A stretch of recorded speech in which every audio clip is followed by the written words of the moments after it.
Sa ngalan ng Ama, ng Anak, at ng Espiritu Santo. Amen. Magandang umaga po, mahal naming Diyos. Kami po ay nagpupuri at nagpapasalamat sa lahat ng biyaya na pinagkakalob mo sa amin araw-araw. Sumapit na naman po ang araw ng linggo, pagpaparangal at pagpapalalim ng aming pananampalataya na sang iyong pinahihintulot upang patuloy ka naming sambahin, papurihan at paglingkuran.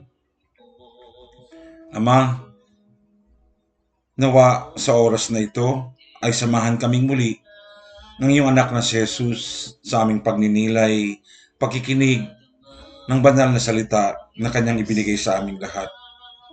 At nawa sa pamamagitan ng banal na Espiritu Santo ay tanglawan kami, gabayan ang aming isip, ang aming puso, upang patuloy kaming magsikap na tahakin ang daan patungo sa iyo.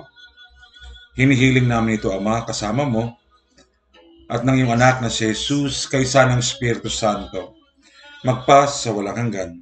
Amen. Sa ngalan ng Ama, ng Anak, at ng Espiritu Santo. Amen. Magandang umaga po, mga minamahal ko mga kaibigan.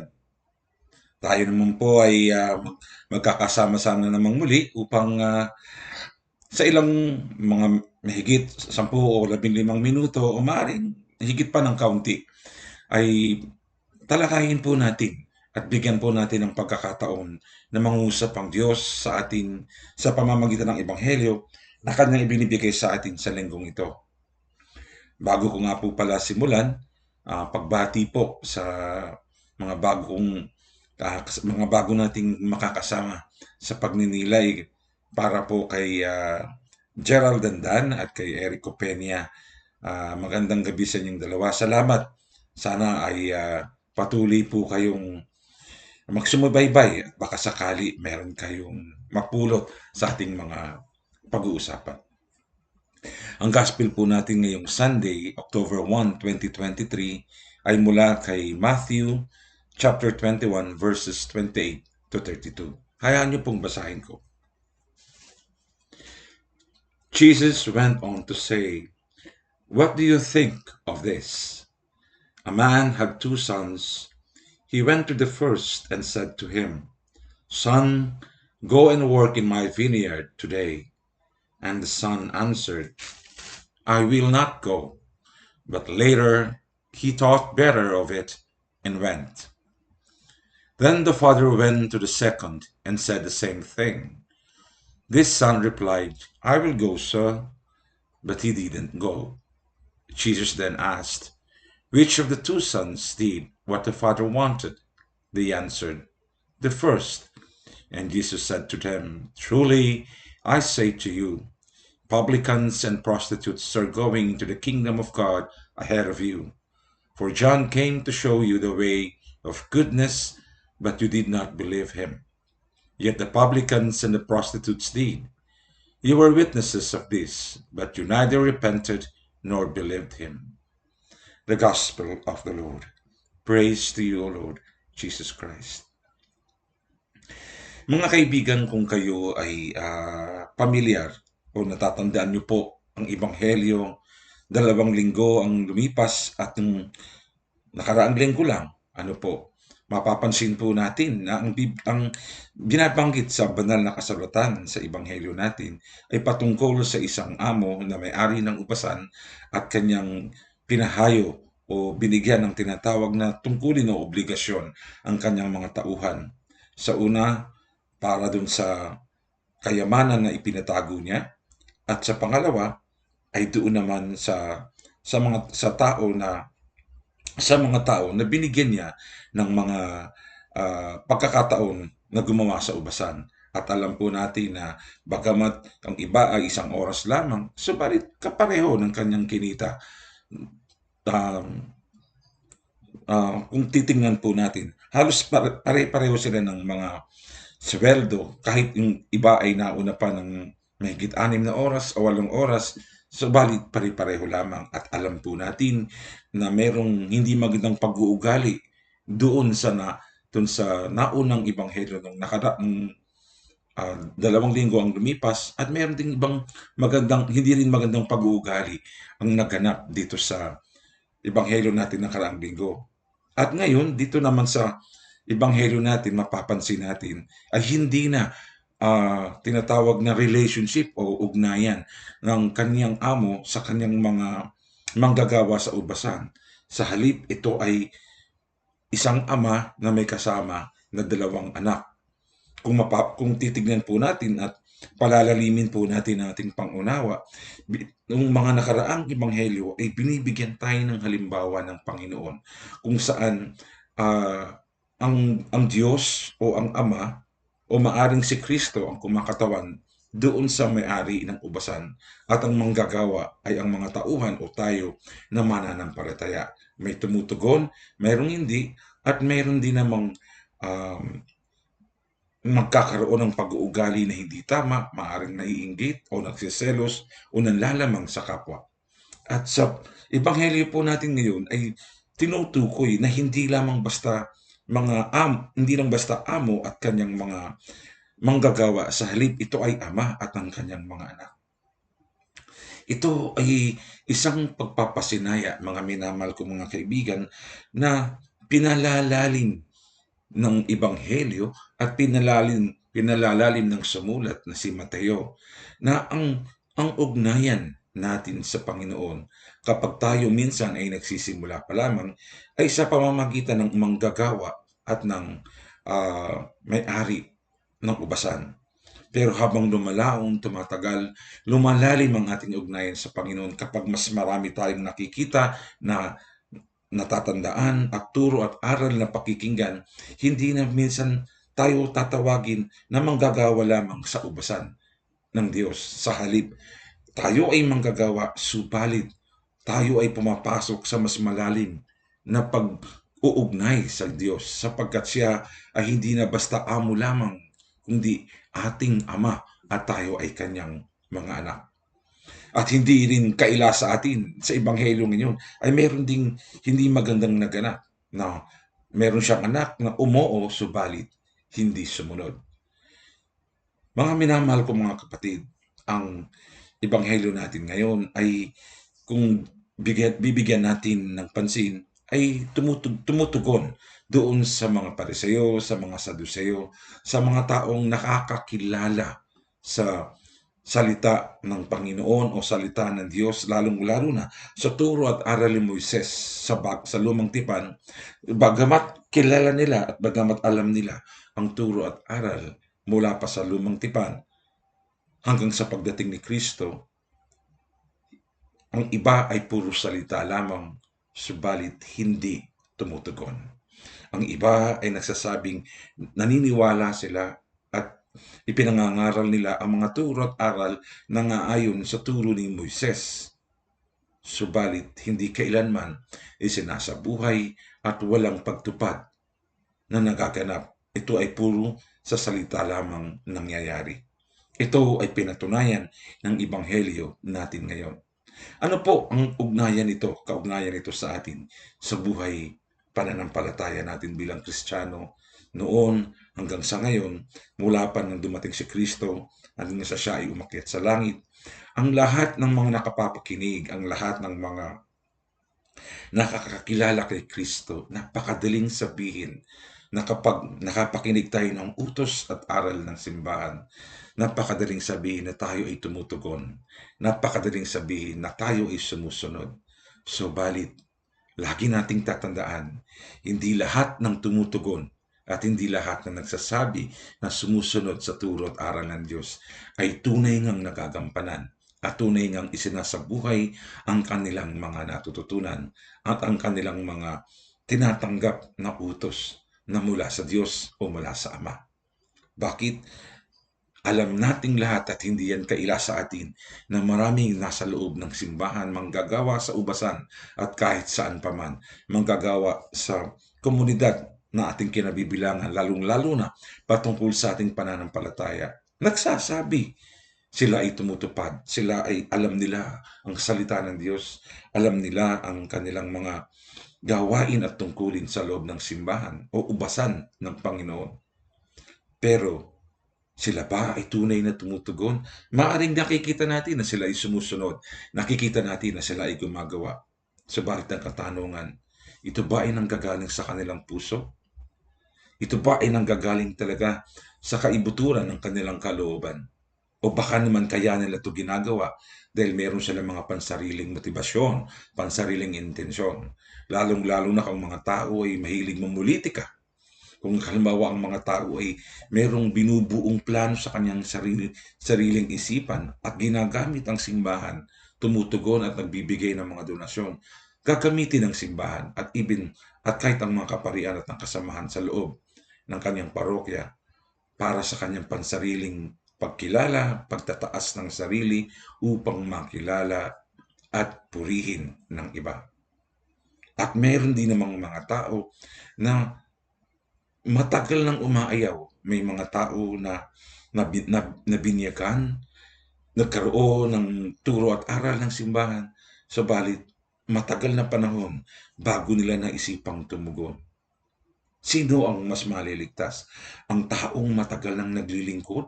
Ang mga tao na matagal nagsasabing sila ay kaisa ng Diyos, subalit ang kanilang iniisip at kanilang ginagawa ay hindi nagtutugma dahil sa kanilang mga pansariling mga pananaw at pansariling intensyon, o ikukumpara natin sa isang taong matagal nang nabubuhay sa pagkakasala, matagal nang tumalikod sa Panginoon, subalit nung muling marinig ang panawagan ng Diyos, nagkaroon ng tinatawag na 360 degrees turn, nagbalik loob, tumugon, at naging payak at ganap na mananampalatayang tagasunod ni Jesus. Sino kaya sa kanila ang maliligtas? Kahit hindi ko nang sabihin ang sagot, alam na po nating lahat kung sino ang maliligtas. Ito rin ay isang panawagan sa bawat isa sa ating lahat, mga minamahal kong mga kaibigan, na ang pagtugon natin kay Kristo ay hindi lamang dapat nakikita at nasusukat sa husay at galing ng ating pananalita, sa husay at ang galing ng ating kaisipan, sa husay at galing at sa dami ng ating kayamanan na ipinamamahagi natin sa harap ng mga tao at ng kahit na sino paman.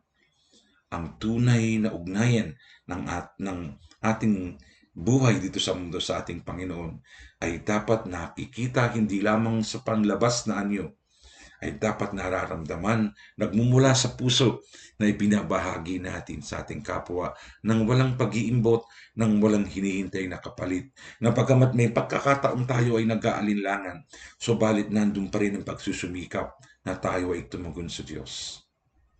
Tandaan mo kaibigan, hindi hinahanap ng Diyos at hindi nakaaangat sa paningin ng Panginoon ang mga taong patuloy at laging nagsusumikap na sumunod sa Kanya. Ang biyaya ng taong patuloy na naglilingkod sa Diyos at nagsusumikap ay pareho din ng biyaya na matagal nang nawala at nagbalik loob sa Diyos. Pareho rin ang kanyang biyayang tatanggapin. Hindi dahil siya ay matagal, siya ay mauunang makarating sa langit, hindi po. Ang tunay na dapat na sukatan at basihan ng pagtugon at pag-asa na makarating sa langit, gaano man katagal ang nailayo mo ang sarili sa Diyos, gaano man katagal, gaano man kahaba ng panahon, hindi yun ang susukatin ng Diyos. Ang susukatin at titingnan ng Diyos ay magsisimula nung kailan kang tumugon at kailan kang nagsabing, Panginoon, narito na po ako, gamitin niyo po ako at iaalay ko ang natitira kong buhay para sa paglilingkod sa inyo. Doon magsisimula ang Panginoon upang ikaw ay muling yakapin, ilahad ang kanyang mga kamay at ikaw ay tanggapin sapagkat ang biyaya na ibinigay sa iyo noong pa bago ka pa umalis o bago mo pa nakilala ang Diyos ay unti-unting nagkakaroon ng buhay, nagkakaroon ng liwanag sa pagtugon mo sa Diyos. Kagaya ng binasa natin sa Ebanghelyo. Bagamat ang isang anak ay nagsabing hindi, subalit sa bandang huli ay tumugon, mas siya ang makakarating sa langit sapagkat tayong mga tao ay hinahayaan ng Diyos na tayo ay magdesisyon sa ating buhay. Hinahayaan ng Panginoon kung kailan tayo magde-decide, kung kailan tayo tutugon. Hindi niya tayo pipigilin, hindi niya tayo pipilitin, hindi niya tayo sabihin natin na pupwersahin na sumunod sa Kanya. Basta ang Diyos, ang Kanyang panawagan na kumilos at maglingkod sa Kanyang ubasan mula noon hanggang ngayon, hindi nagbabago, hindi nawawala, hindi nagkakabula. Nariyan. Subalit ito nagkakaroon lamang ng pagkakaiba kung kailan at paano tayo tutugon. Nawa, minamahal ko mga kaibigan, sa gitna ng mga pagkakasala at pagkukulang na nagawa natin noon na ipinakita ng dalawang nakaraang ebanghelyo sa kanilang ugnayan sa kanilang amo at kahit ngayon mismo ng ugnayan ng dalawang anak sa kanyang ama, nawa ay magbigyan ng lalim ang ating ebanghelyo, ang ating buhay. Pagnilayan po natin, hanggang saan ba tayo tumutugon? Hanggang saan ang limitasyon? At hanggang saan kung paano natin inuunawa at dinarama ang ating pagmamahal, ang ating pag-ibig sa Diyos sa pamamagitan ng pananalig na isinasabuhay natin sa ating pakikipagkapwa, sa ating pakikipag-ugnay sa mga tao. Sapagkat kailanman mawawala ng saysay, tandaan po natin, nawawala ng saysay, anumang lalim, anumang ganda, anumang husay ng lahat ng gawain natin patungkol sa makadiyos na gawain. Lahat ng ito ay mawawala ng saysay kung hindi natin ito naiuugnay at hindi natin ito naikakabit sa tamang proseso at tamang paraan kung paano tayo makikipagkapwa at makikipamuhay sa ating kapwa-tao. Sapagkat ito ang pinakabuod ng pagdating ni Jesus sa mundo. Ang kanyang himala, ang kanyang mga turo at aral at ang kanyang kamatayan sa krus ay iisa lang ang tinutumbok. Ang buksan ng ating mga kamay, kagaya ng kanyang paglapat ng kamay sa puno ng krus, punong kahoy na kanyang pinagpakuan. Ang pagputong ng korona sa kanyang ulo ng masidhi, mabigat, ay isang paraan din ng pagbubukas ng ating isipan. Ano po, na ang buhay pananampalataya kailanman ay hindi laging matamis, hindi laging masaya, hindi laging masagana. Kasabay ng paglilingkod sa Diyos, ang hirap, ang dagok, ang siphayo, ang mga problema, ang suliranin, ang pagtanggi, ano po, pagkutya ng ating kapwa maglilingkod. Subalit, kagaya ng ginawa ni Jesus, naglakad, tayo ay ginabayan, inilapat ang kamay at patuloy na umaakap, pinutungan ng kanyang ulo ng korona na patuloy na umuunawa sapagkat ang kanyang mga banal na salita, mga minamahal kong mga kaibigan, ay dapat din hindi lamang basta naririnig, hindi lamang basta natin na naunawaan at tinatandaan sa pamamagitan ng Ebanghelyo. Ito ay magkakaroon lamang ng tunay na pag-iisa kay Kristo kung ito ay ating isinasabuhay sa pamamagitan ng paglahad ng ating mga kamay, pagsabay sa paglalakbay ng bawat lakbay ng ating kapwa, at pagbukas ng ating puso at isipan upang tunay at ganap na umunawa, kagaya ng ginawa ni Jesus sa atin. Maaring sa umpisa hindi tayo sumusunod, maaring sa simula ay natatakot tayo at kinakabahan, ayaw natin, pero hindi ito ang titingnan ng Diyos. Ang titingnan ng Panginoon ay ang ating pagbabalik loob, kung paano humindi tayo noon at tayo ngayon ay sumasagot ng oo, at dun muli magsisimula ang pagkilos, pagyabong ng biyaya na binigay ng Diyos. Mula noon, umalis ka, nananatili sa loob ng puso mo at pagkatao mo na muling magigising dahil ikaw ay nang balik loob. Amen. Manalangin po tayo.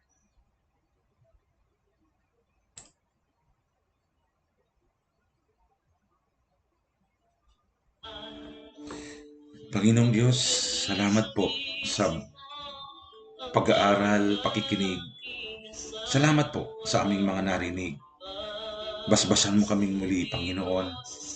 Nawa, bagamat kami ay pinanghihinaan, bagamat kami ay paminsan-minsan dala ng aming pagiging tao at makasalanan, ay umaayaw kami sa iyong panawagan. Tumatalikod kami, Panginoon, sa responsibilidad na iniaatas mo sa amin.